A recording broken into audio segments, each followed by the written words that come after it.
کیا عرب ملک ایران پر حملہ کرنے والے ہیں؟ جی ہاں، ابھی حالات کو دیکھ کر تو کچھ ایسا ہی لگ رہا ہے کہ عربوں نے تیاری کر لی ہے ایران پر حملہ کرنے کے لیے۔ امریکہ اور اسرائیل کے ساتھ میں عربوں کے پرانے تعلقات رہے ہیں، بھلے ہی وہ ڈھکے چھپے ہی رہے ہوں۔ اپنے ہر طریقے کے ناجائز کاموں کو جائز بنانے کے لیے، جائز دکھانے کے لیے عربوں نے کیا یہ ہے کہ دنیا بھر میں پھیلی ہوئی تنظیموں اور مدرسوں کو بڑے پیمانے پر چندہ دیا، اور عرب حکمرانوں نے ان مدرسے اور تنظیموں کے ذریعے سے اپنا پروپیگنڈا مسلم دنیا میں لاگو کروایا ہے۔ آپ دیکھیے کہ غزہ و فلسطین کے اوپر یا ایران کے اوپر امریکہ اور اسرائیل کے ناجائز حملے کے باوجود دنیا کے کسی بھی بڑے عالم یا بڑی تنظیم نے اس کی مذمت نہیں کی، بلکہ اس پورے معاملے میں وہ خاموشی اختیار کرتے ہوئے دیکھے گئے، کیونکہ انہیں بھی پتا ہے کہ اگر وہ ایران کے ساتھ میں دکھائی دیتے ہیں تو عرب ملکوں سے جو ان کو ایک بڑے پیمانے پر چندہ آتا ہے وہ نہیں آئے گا۔ ساتھ ہی ساتھ عرب حکمرانوں نے کچھ علماء کرام کے ذریعے سے مسلم دنیا میں یہ بھی پروپیگنڈا کروایا، خاص طور سے عرب ملکوں میں،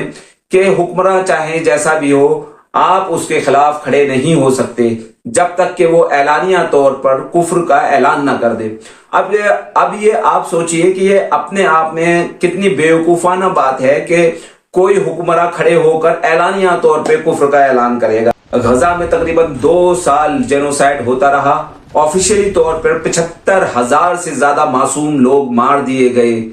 لیکن عربوں نے اف تک نہیں کہا۔ تقریباً 25 سے 30,000 سے زیادہ فلسطینی بچوں کو قتل کر دیا گیا۔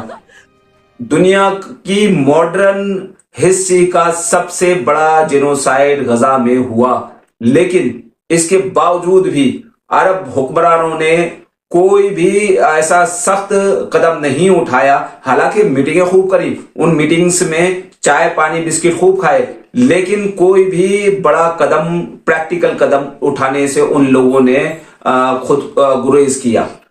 لیکن آپ یہ دیکھیے کہ جب ایران کچھ ریٹیلیٹ کرتا ہے تو یہ لوگ فوراً اس کے خلاف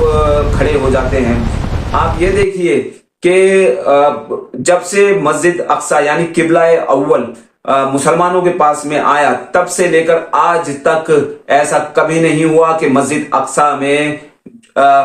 عید کی نماز نہ ہوئی ہو، رمضان کی عبادت نہ ہوئی ہو، رمضان میں نماز نہ پڑھی گئی ہو، تراویح نہ ہوئی ہو۔ لیکن ابھی اسی سال اسی رمضان میں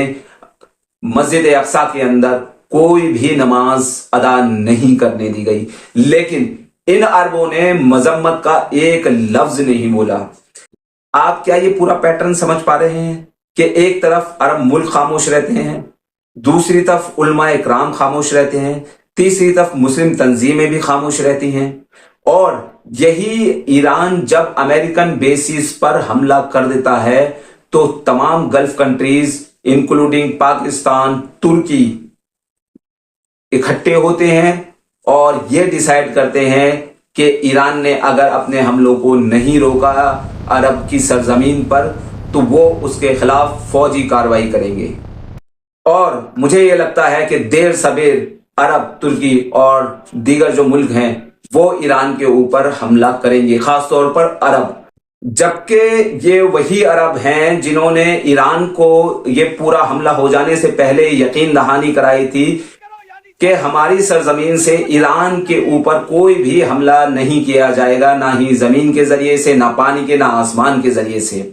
تو کیا ہوا تیرا وعدہ؟ اب آپ یہ بتائیے کہ عربوں کی سرزمین سے ایران کے اوپر حملہ ہو رہا ہے، اس کی پوری لیڈرشپ، جو سینئر لیڈرشپ تھی، اس کو ختم کر دیا گیا، تو ایران کیا کرے؟ مطلب چپ چاپ بیٹھ کے حملوں کو برداشت کرتا رہے، یا جہاں سے اس کے خلاف حملہ ہو رہا ہے ان اڈوں کو، ان جگہوں کو وہ نشانہ بنائے؟ جب وہ ان جگہوں پر جوابی کارروائی کرتا ہے تو آپ کہتے ہو کہ ہماری سرزمین کے اوپر حملہ آپ نے کیا ہے لہٰذا ہم آپ کے اوپر اٹیک کریں گے، یعنی کہ آپ کو بہانا چاہیے تھا۔ یہ بات مسلم دنیا کو سمجھنی ہوگی کہ یہ لوگ ایپسٹین گینگ کا حصہ ہیں، اور دوسری چیز ایک اور سمجھنی ہوگی کہ ان لوگوں کو آپ برا نہ کہیں،